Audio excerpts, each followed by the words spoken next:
Hello guys, welcome to another video. In this video, I'm going to show you how to select multiple elements on your Canva design. This is so easy. Okay, let's go to the video. Here I have already created a canvas. Now I'm going to add several elements here.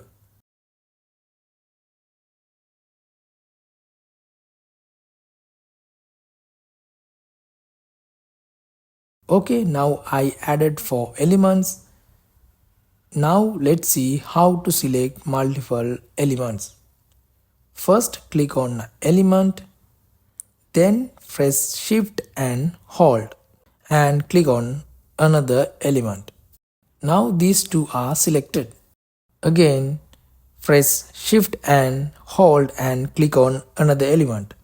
Now selected 3 elements. Likewise, you can select any elements as you want. That's it. Hope you guys enjoyed the video. Thumbs up, comment below and hit the subscribe button.